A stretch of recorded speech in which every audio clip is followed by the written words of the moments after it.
Meus amores, tudo bem com vocês? Eu sou a Mandy e tô aqui para mais uma resenha de livro. Hoje o livro escolhido foi Suor, do escritor Jorge Amado. Tô trazendo aqui no Kindle porque foi a versão que eu fiz a leitura, tá? Uma leitura muito rápida. É um livro curtinho, de cento e poucas páginas, mas é, claro, de Jorge Amado, um livrão. Mas antes de a gente começar, vou pedir para você deixar o seu joinha, se inscrever no nosso canal e compartilhar esse vídeo para os seus amigos, seus familiares, ok? Bom, então vamos lá. Suor me surpreendeu demais, porque o que esperar de um livro com esse título, Suor? Suor, transpiração do corpo e... Gente, eu juro que o Jorge Amado, ele faz com que a gente sinta esse calor que ele descreve esse suor, essa questão do quente mesmo, do transpirar. E assim, esse livro ele me trouxe, primeiro, eu gostaria de falar já dessa referência, ele me trouxe, quando eu comecei a ler, eu falei assim, gente, mas eu já li um livro parecido e fiquei matutando e fui lendo o livro. Depois eu fui lembrar que o livro que eu havia lido e que eu estava conversando no meu interior com ele era O Cortiço, do Aloysio de Azevedo. Dialoga demais. Para a minha leitura, dialogou demais com o Suor de Jorge Amado. Por quê? Quem já leu sabe que, né, em O Cortiço tem os personagens normais, mas que o personagem principal é o Cortiço. E aqui na obra de Jorge Amado, 44 anos depois que o Cortiço havia sido escrito, ele traz essa referência do 68, que é um cortiço grande que moram várias pessoas juntas, também que chama o 68, tá? E o personagem principal de Suor é o 68. Quando vocês forem ler, vocês vão ver que os personagens eles não fixam, muitos não têm nome, têm apenas apelido. A menina do vestido azul, o homem de não sei o que, e é assim, e poucos têm nome, tá? Então, assim, é justamente para não tirar esse brilhantismo aí do personagem que é o 68, o cortiço aí que fica na ladeira do Pelourinho, certo? E Jorge Amado, quando era estudante ainda do colegial, ele morou na no Pelourinho, numa das ladeiras do Pelourinho. E esse livro aqui, né, um dos primeiros livros dele, quando ele publicou, ele era bem jovenzinho e já de uma maturidade literária tão significativa. Bom, mas vamos lá. É, o livro trata de outro assunto bem interessante, muito importante, que é a questão da insalubridade que os moradores de Salvador viviam, a falta de esgotamento adequado, muitos ratos. É muito normal vocês verem os ratos subindo e descendo aí no 68, junto com os moradores. Em um dos personagens ele criava até um rato. Muitas pessoas doentes morria-se muito de tuberculose porque a doença tratava, mas tratamento era para quem tinha condição e quem morava no 68 não tinha condição de bancar um tratamento de tuberculose. Então as pessoas iam pro porão do 68 e lá ficavam, né? Enfim. E tem uma senhora até que ela morre de tuberculose. Enfim, era de fato muito insalubre essa questão e o livro ele aborda muito bem isso e fala até de um mendigo que ele morava, ou que criava o rato, que ele morava na rua, próximo ao 68 e ele teve um ferimento na perna. Por falta de atendimento, ele foi recolhido e levado lá para uma dessas instituições de saúde, mas ele não sobrevive. Por quê? O tratamento era ineficiente, infelizmente.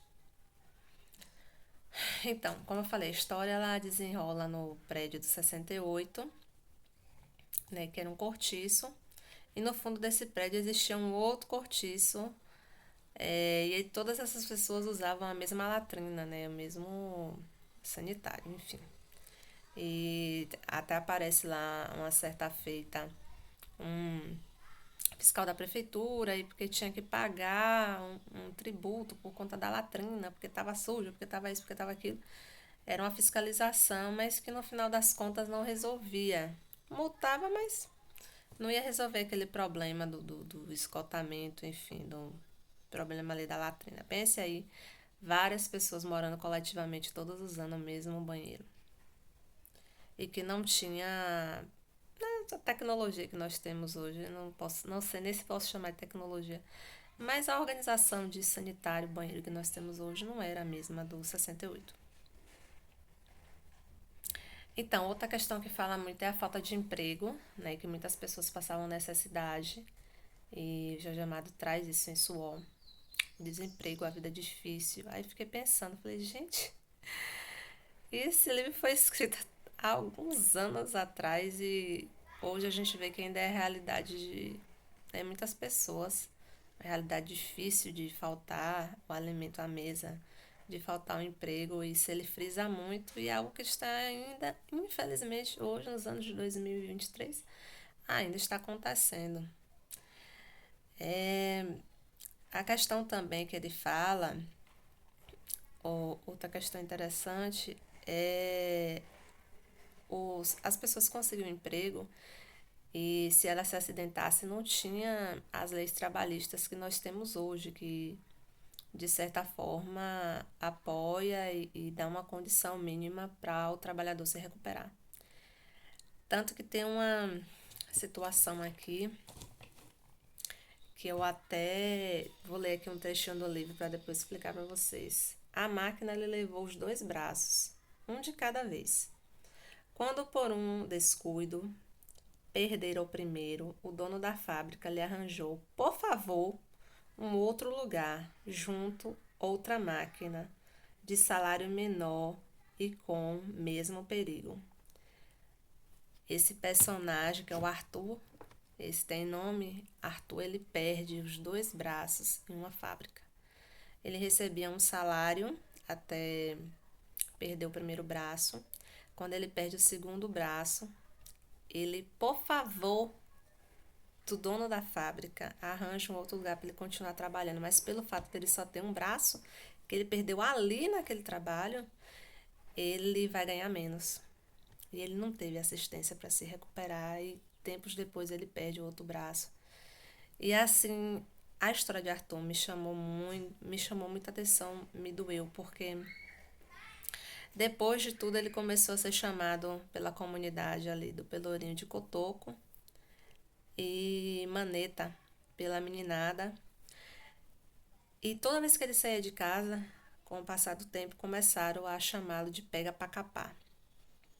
Toda vez que ele saía de casa, apareciam mais de 100 meninos correndo e gritando, pega pra capar, pega pra capar. E assim, ele já estava numa situação muito difícil porque ele perdeu os dois membros superiores.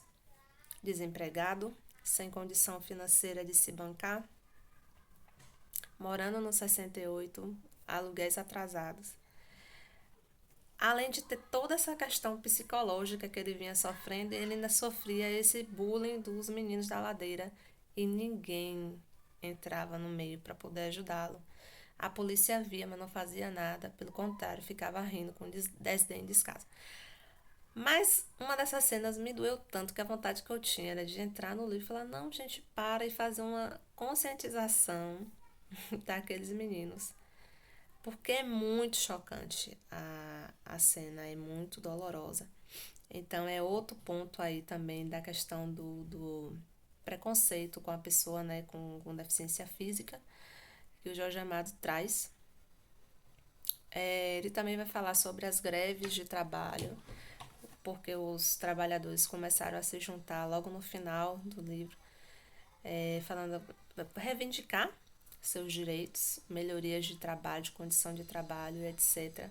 Porque os patrões faziam o que queriam e o que não queriam com os funcionários, e pela demanda de muito funcionário, de muita pessoa para trabalhar, eles não se importavam em cuidar do trabalhador. Não vejo uma realidade distante, não, viu, gente? Eu não queria comentar, mas enfim. Vamos nos conter por aí. Tá, então assim, muitos pontos assim bem chocantes, bem fortes que esse livro traz. Vale super a pena a leitura, uma leitura muito fluida, muito rápida, com todas essas demandas de conteúdo, que eu poderia passar aqui horas e horas falando para vocês. Mas esse aí é só o resuminho aí do que Suor traz pra gente, essa obra maravilhosa do nosso querido Jorge Amado, tá? E ela foi publicada em 1934. Então é isso, gente. Um beijo e até a próxima resenha.